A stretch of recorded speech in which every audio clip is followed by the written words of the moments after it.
earlier this year, and how has he done fitting in with you guys? Honestly, coming from another program, I mean, he's definitely going to have his challenges. I think he's attacking it very well.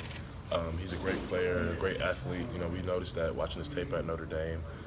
So of course we want to, bring him into the family, and he's fitting in perfectly.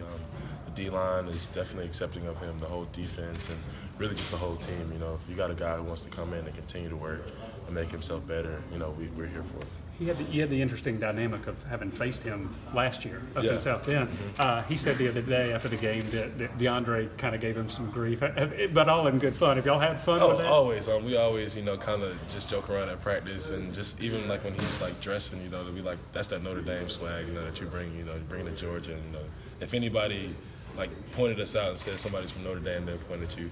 But I mean, he's a great guy, man. Just a great person all around, and we love him. You know what I'm saying? He's just part of the family now. Jonathan, we were talking to Andrew Thomas, and he was like talking about playing on the road and how it's their opportunity to go out there and play when the crowd's all jacked up and they kind of feed off of that energy. Is there anything different for you guys, kind of being able to play in a little bit more of a silent environment and playing on the road? Honestly, I like noisy environments. I just like the competition, and like the fans bring a lot of energy to games, and just like our fans do, their fans are going to do the same thing. I just think when you have everybody screaming and yelling, you just have that much more drive to like go do something and be better, just because the odds are stacked against you, and you're in somebody's home turf, and it's just kind of a statement to come out there and just handle your business. Jonathan, Kirby talked about last year's game at Notre Dame as kind of a game where found out about the leadership of the team, where the team grew him up a little bit. Do you maybe see this game as kind of on a similar scale? I think even the first game that we just played against Austin Peay was a start to a new team and just a new year. And I think that we're starting to realize that we have to create our own identity, and you can't live in the past off of someone else's hard work. And we're going to have to put the hours in and the man work just to be where we want to be and to be as successful as we want to be.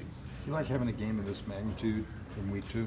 Of course. I mean, I take it week 1. We love competition. I mean, that's what we go off of here at Georgia. We're a physical team. We're going to run to the ball. We're going to hit. Our offense is going to run the ball, and they're going to block, and that's just what we do, all across the board. We love to compete, and any team that's willing to play us and would like to compete, we're here for it.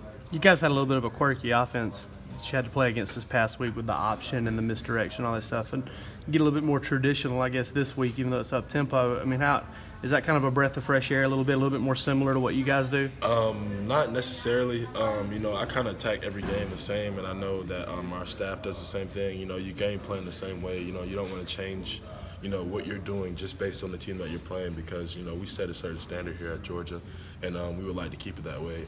So we did the same thing. You put in the man hours on Austin Peay. We studied them. I studied tape. I studied their runs by back set, formations, and everything like that. And I'm going to do the same thing for South Carolina this week. What's it like facing Bentley? He sometimes doesn't get the headlines like a Locke and a Stidham, or even Jake Fromm sometimes do around the league. But what makes him dangerous? I think that he controls the South Carolina offense well. I think he's a great player. He's a dynamic player. He can threaten us in the passing game with his receivers.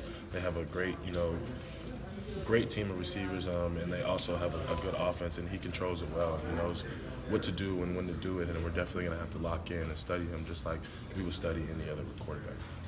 This up-tempo, does that make things a little bit tougher for the defensive line, how quickly you've got to get set and how it can wear on you maybe a little? I think, last year, we've got a lot of veterans returning on the defensive line, and we played in a lot of games where we had to have up-tempo and, fastball and just and stuff like that. And we practice that every day.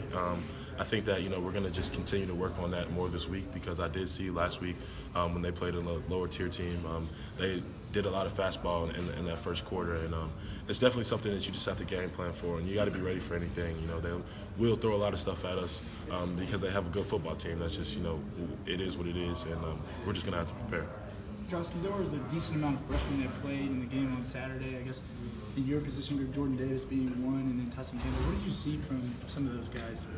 I saw a fight. Like we said, you might not know everything to do. You might make some mistakes, but if you make it 100 miles per hour, it can be fixed and it can be adjusted. But you can't really coach effort. So, you got young guys out there, giving their all in their first game that they ever played, and that's a big moment. You got all the jitters, nervousness and just anxiousness, and just to be able to shake that off and come out there, play pretty well. Jordan Davis had, 3 or 4 tackles. Tyson Campbell He had some tackles and some good coverages, and you know, and he didn't even play his best game of football. You know, he's just going to go up from here, and I think that one game that he got under his belt, you know, is just going to continue to help them grow. The fact that you guys have so much speed that you go up against every day in practice, does that make it a little less daunting to have a Devo? I mean, I think he's a great receiver, man. He's proved it, you know, year in and year out. You know, he's had some trials and tribulations, and I know he's ready to come back and, you know, give it his all. And we're gonna have to, you know, bring our A game because he's a good player. And we go against great players every day. You know, there's great players all throughout the SEC and all throughout college football. And I think that the game plan is just gonna be, you know, really important for this game, and just, you know, kind of knowing where their weapons are and just being able to capitalize on, you know, mistakes and, you know, everything that happens in the game. Anybody else stand out other than Debo, the kind of explosive player on that offense? I believe that, you know, everyone on their offense, I can't remember his name right now, but their tight end, they can, you know, put him out, and he can catch balls in open space, and he can also be a good blocker at times. And I just feel like, you know, their running backs and just their receiving core, you know, as a unit, they're pretty good, and we're just gonna have to bring our A game. Jonathan, did Brian McClellan personally recruit you? He did not. He did not. He's obviously now offensive coordinator, played color at South Carolina. I guess interim head coach when you were a freshman. What do you make of? You know? He definitely was our interim head coach. I think it was the Florida game. I'm pretty sure it was the Florida game. I mean, he's a great guy, man. I mean, he's still, you know, he's had an impact on me when he was here at Georgia. He's a great coach, and, you know, he's continuing to do good things. And he's definitely, you know, on a different path now. He's at South Carolina, but I mean, I wouldn't, you know, say anything bad about him because he's just a great person, and he's going to do his best, and he's going to coach those guys just like he would coach us if he was here.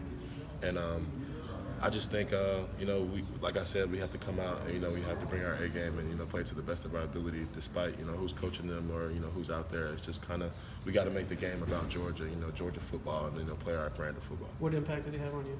I mean, he didn't really coach me that much because I was on the defensive side of the ball, but when he was our head coach, you know, he encouraged us to, you know, relax and have fun and, you know, just kind of do your job, you know, be where your feet are, you know, just kind of lock in and don't let the outside distractions get to you. And I guarantee he's coaching those guys to do the exact same thing, and then that's what you would want in any coach. Is South Carolina a rivalry? Is it a rivalry game? I mean, I think it's becoming that. It's definitely one of the, you know, tougher, more physical games that we play. Especially coming over these like past years and just, you know, how the tables have been turning and, you know, we've been going back and forth. I think that it's a game that, you know, we take very seriously, and they're doing the same thing. And like I said, everyone's going to come out and give it their best. We're going to get South Carolina's best, and they're going to get our best. It's going to be a great football game.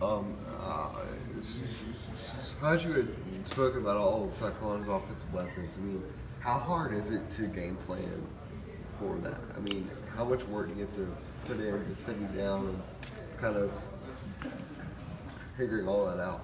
I feel like you got to just, you know, take it seriously. You know, it's week in and week out. You know, it's a new team every week. You know, you get the game plan, you put it in, you install it, and then you correct stuff, you know, and throughout practice, and you just continue to work. And, you know, by Friday, you know, you've got everything locked in, you walk through stuff, and then Saturday you're out there ready to go. But I think everyone just has to buy in, you know, young guys, older guys, you know, coaches, and just the whole staff, and just, you know, kind of putting it in and just acknowledging, you know, that they do have a lot of offensive weapons, and, you know, they're also good on defense, and you know, everyone just has to be doing their job and, you know, studying with the tape that they need to study and putting in extra hours just to be effective. Talk about the SEC or the taking the rivalry growing and taking this game seriously. Do you think of SEC East implications, even though this is early September and the magnitude of this result? Yeah, I mean, I feel like, you know, every team wants to win every single game, so. Especially, you know, winning the SEC, every team in the SEC, especially just SEC football in general, whether it's East or West, it's physical. I mean, that's what the SEC is. You know, people come to SEC schools to get that physical, you know, brand of football. And any game that anybody from the SEC plays in, whether it's cross-conference or anything like that, you know that you're going to come out and get a physical team that's going to come in. You mentioned this becoming a rivalry game to you guys, and this game has been spread across the schedule the past couple of years, whether it's mid to late season and now back up front. Does that change the way that y'all prepare, or maybe even the hype in the locker room, South Carolina being the first SEC game? No, I think that, you know, you prepare the same. Like I said, you can't change your preparation just based off who you're playing. It's very important, you know, to kind of keep your same regimen. because you don't want to switch up just because you want to keep that standard the same, and that's what we hope to do. Thanks, John. No problem.